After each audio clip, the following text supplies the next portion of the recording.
So today we have Megha. I'm so excited to introduce Dr. Megha Cassandra, an art therapy coach and handwriting analyst who believes in the power of creativity to heal and brain calm. So, with a PhD in education and certifications in art therapy and graphology, along with the happiness course from Harvard University, she combines science, art, and mindfulness in the most meaningful way. So, over the years, Dr. Megha has worked with homemakers, students, professionals, and corporate teams, helping them slow down, express themselves, and discover the joy hidden in simple and mindful activities. When she's not conducting workshops or coaching, so you'll find her in her garden or painting, wonderful thing, with watercolors, both of which beautifully reflect her love for calm, creativity, and connection. Thank you so much for agreeing to be a Human Books today. It's over to you, Megha. Thank you. Hi everyone. Thank you, Ranjita, for that introduction. And I'm really glad to be here. And thanks a lot for giving me this opportunity. And thank you everyone who are here and taking out time for this. So when Ranjita asked me that you have to share your own story or a part of your life or journey, so it's really difficult sometimes, that how to share our own life experience. Like when you're talking to a friend, it's different, but when you have to share it in front of a group of people, then it's different. So yeah, I did prepare some some flashcards so that I don't get off the track. So I hope you'll find something interesting in there. And so it's me against my mind. So that's the title that I thought was apt, looking back at my journey, how I started as a child with my schooling and where I am today. It has always been me against my own mind rather than, circumstances or other people or family or whatever. Like sometimes we find things or excuses or blames to put on other things, and we forget to look at ourselves and what we are doing or what our mind is making us do. So yeah, so this is a story of a girl who couldn't love herself or believe in herself till she had to. So I've divided the story into a few chapters. So first chapter is the bitter and sweet beginning. That is my childhood. So I'm blessed to have a good childhood. I had great parents who did everything for us as kids. There were three of us, and we had a comfortable life. We had a big home with a garden and veggies growing, flowers blooming, and everything was like perfect. But still, in my own mind, I was living in a different world, like always trapped into some kind of negativity. I don't know where it was coming from. There was a lot of fear growing up. I don't know where it was coming from. So maybe, when I was little, my parents were based in a very small city, which was a very small town. They were working there, and there were no schools as such there. So they left me with my grandparents for 3 to 4 years. So I think there is where the seed of this fear of being lonely or alone, it popped up somewhere, and then it had affected me my whole life. So academically, I was very blessed because I could pursue anything I wanted. My parents were very supportive, and they let me study whatever I wanted. So I did my masters in English literature. I did my B.Ed, I did my M.Ed, I did my PhD also. And coming from a small town, and accomplishing all these was a big deal for me. Schooling was hard for me because I couldn't adjust with other kids. I didn't have that many friends, and because of this fear, of constantly thinking that there's something missing in me. I was a good child, I was a great child, but I couldn't convince myself for those things. There was self doubt always, hanging on my head. Okay, you are not good enough. No, you are not. You can't do this. You can't do this. So that thing was always there at the back of the head. Okay, so like moving on to chapter 2, it was like my mind has a mind of its own. So that was what was happening to me, and the negative loop kept on disturbing my life. It's not that I didn't have great moments. It's not that I didn't have nice time or something like that, but this thing which was always bothering me was the negative thinking, the overthinking, the self-doubt, and it just kept on being with me all through my childhood till I was married. And even after that, it continued. So always, imagining worst case scenarios, like if I'm calling a friend and if he or she is not picking up, thinking, oh my God, like looks like something has happened to them. Why they are not picking up the phone? So that is the first thought that used to come to my mind. Like now I feel like how stupid of me, to think like that. But at that time, like your hands will sweat, and if you're calling your mother or father and if they are not picking up, then you immediately go into that negative loop of thinking that what has happened, like why they are not picking up the call. So that used to happen to me all the time, imagining worst case scenario. And the worst part is that I was finding comfort in that, because if you imagine worst case scenario, that usually never happens. The worst case scenario that happen to us are the ones which we never imagine in our life. The ones that we sit and imagine ki, okay, this will happen, they usually never happen. So that was happening to me, that I was feeling comfort, and I was finding comfort ki, okay, good, that didn't happen, very nice, that didn't happen. So that is what kept on reinforcing that kind of a thinking, and I kept on living with that. And I think in that I missed out a lot of things, a lot of beautiful things that were happening to me. Okay. So now like as this is a beautiful quote from Marcus Aurelius: your mind will take shape of what you frequently hold in thought. And that was what was happening to me. A negative state of mind was getting reinforced again and again in my mind. So my childhood, my studies, everything was great, but always I felt I'm not good enough, I'm not up to the mark, others are better than me. And I had so many hobbies. My mother had so many hobbies, and she passed it on to us kids. And we are fortunate to grow up in a era where there were no smartphones, no TVs, and nothing like that. So we used to do these things like garden, crafting, and all those things we used to do. But again, I never had that faith in myself, that confidence in myself, whole of my schooling. Then when the college came, little bit that confidence started to come in, because I was fortunate to have good professors and teachers who supported me, and who reinforced that thing that okay, you can do this, you are good enough. And I ended up having a gold medal in the university when I was doing my MA. I then signed up for my PhD, and having that doctor attached to the name gave me that more confidence to do things and achieve more and more. And coming fast forward to the breakthrough moment, or like really fast forward, I in between this time I got married and we shifted countries. We moved to US, we moved to Singapore. There I had my daughter. And meanwhile, since I couldn't continue my this academic line, I used to teach. I became a professor at a B.Ed college. For 2 years I taught there. But then like I couldn't continue that in other countries, so I had to make a switch. So obviously my art and craft was the best thing to go after. So I started my art and craft business there. But after my daughter was born, I just took a little break, and I thought, okay, let me focus on her first, and then I can pursue these things.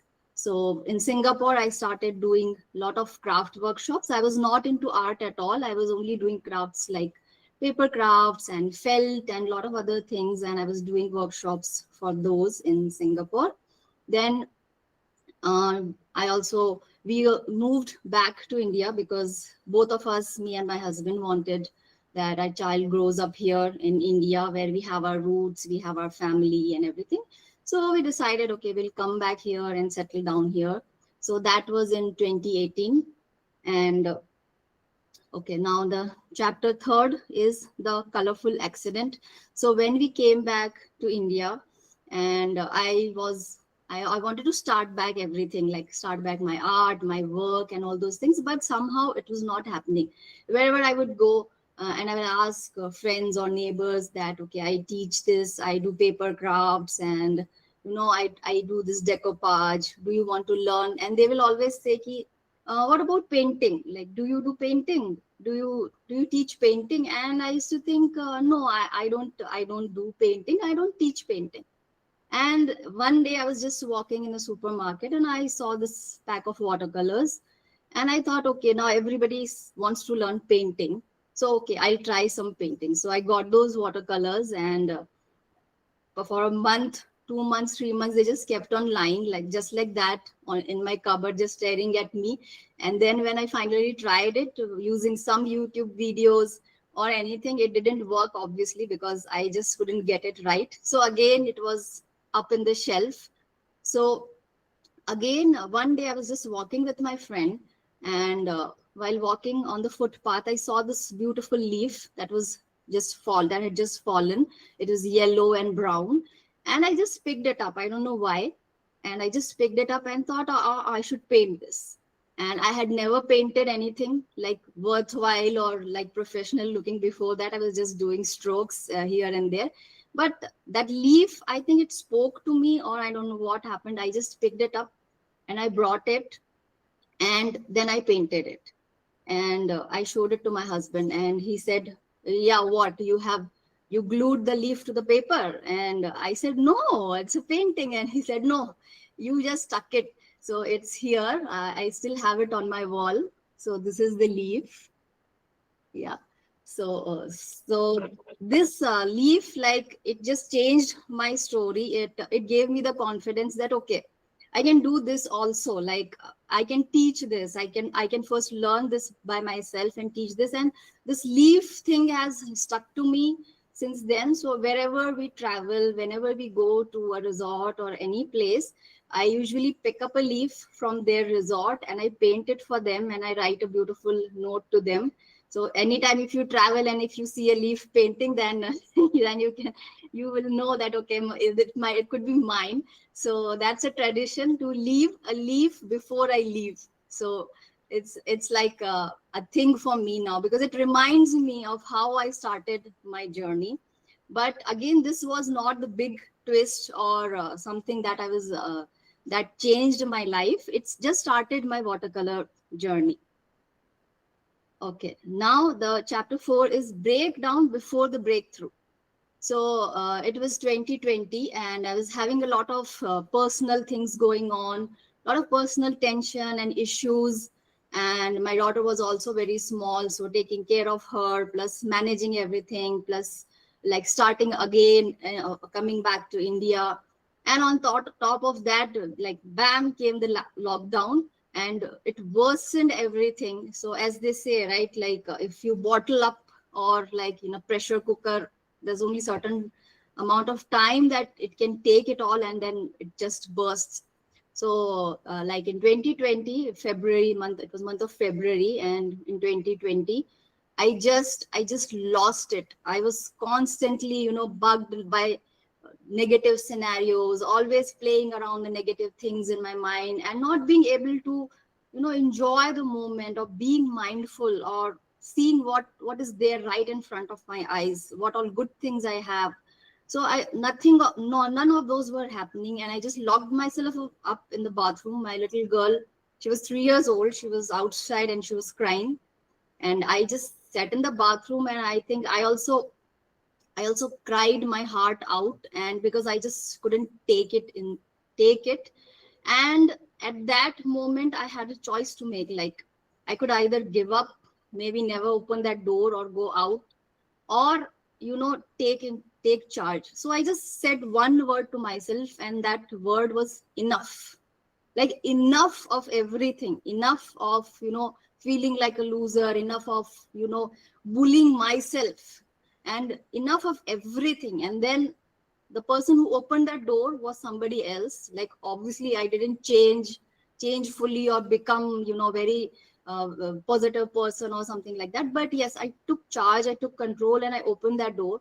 And first thing I did was I just googled, and whatever came like for a therapy, or I didn't know much at that time about therapy or this or that, because in India anyways it's a taboo. Like, people think that, okay, if you're going to a therapist, you must be mad or something like that, or something is really wrong with you. So I just Googled whatever came first. I picked that. They sent me a few profiles. I out of that I picked that particular therapist, and like fortunately for me, she was very good.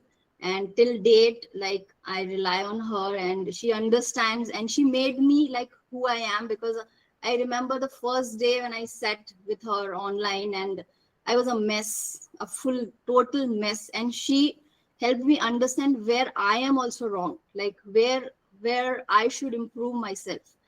And after that, I think when I said yes to fighting with my own mind, or accepting it, or trying to control, like being the master rather than letting it be my master, when I took that decision itself, everything started to change, like one by one by one.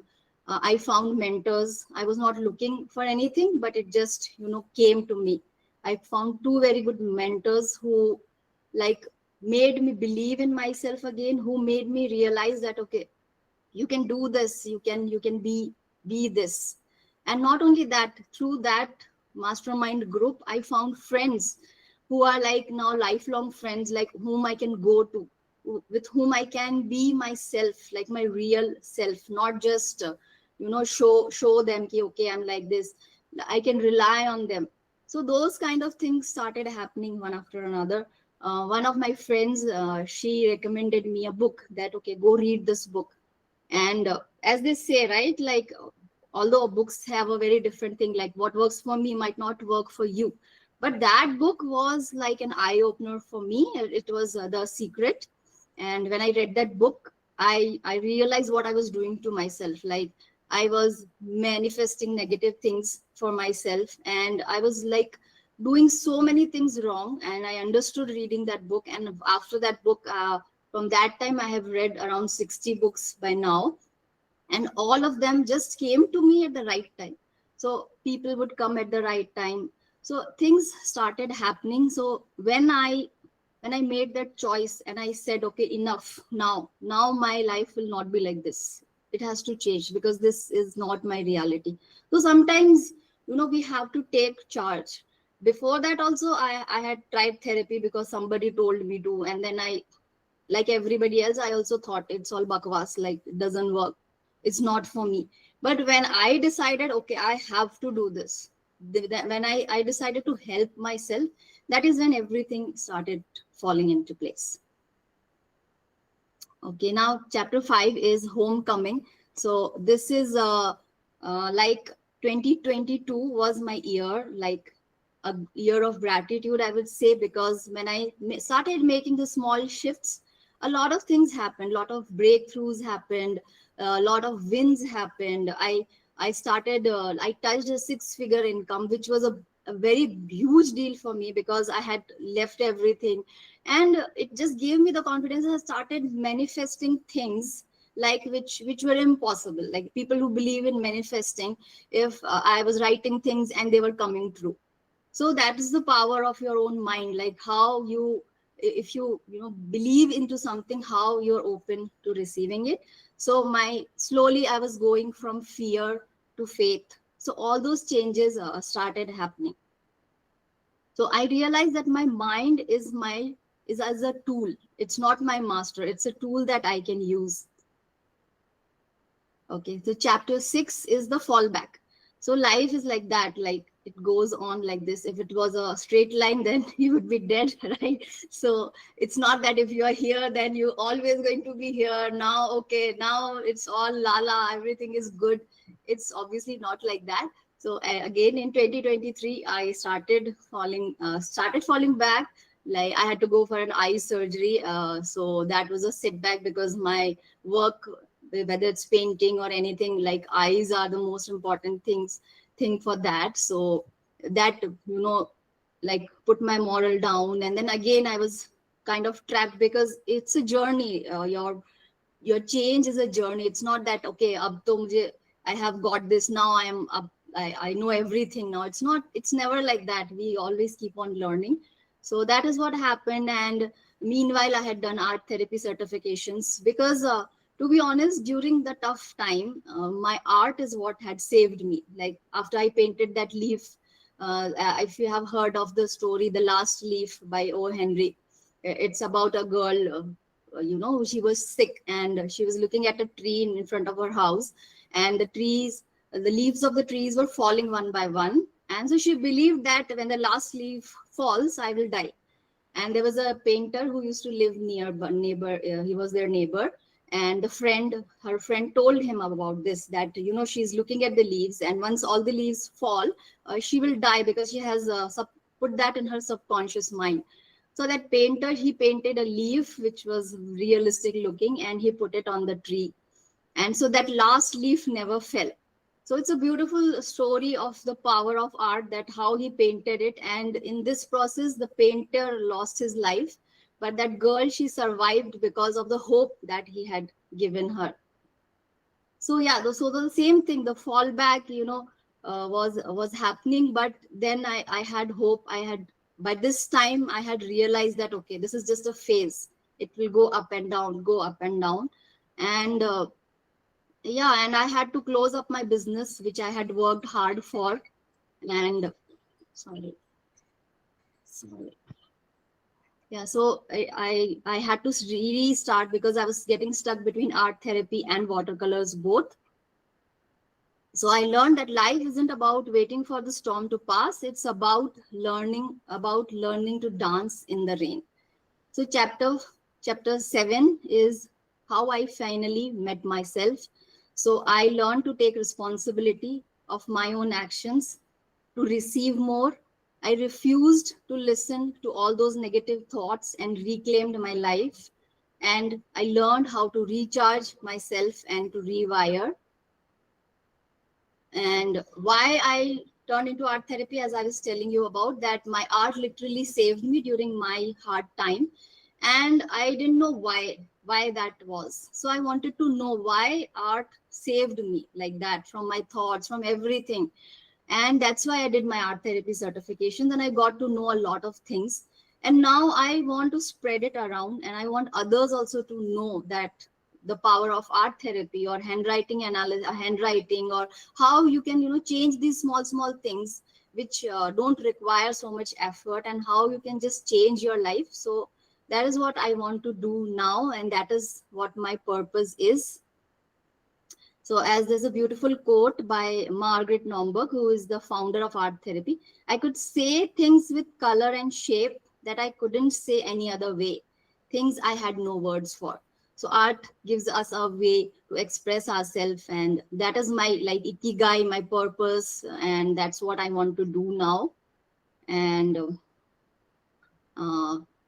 coming to the last chapter, is the title for this is not the last chapter, because I'm still writing my book. I'm still learning, and it's still continuing. So this is not the last chapter. I can't close this book yet, because I have to keep on continuing. Or as this is my favorite, these are my favorite lines since a long time. That's a Robert Frost poem, that the words, woods are lovely, dark and deep, but I have promises to keep, and miles to go before I sleep, and miles to go before I sleep. So thank you, everyone. Thank you for listening. And thanks again, Ranjita, for having me here.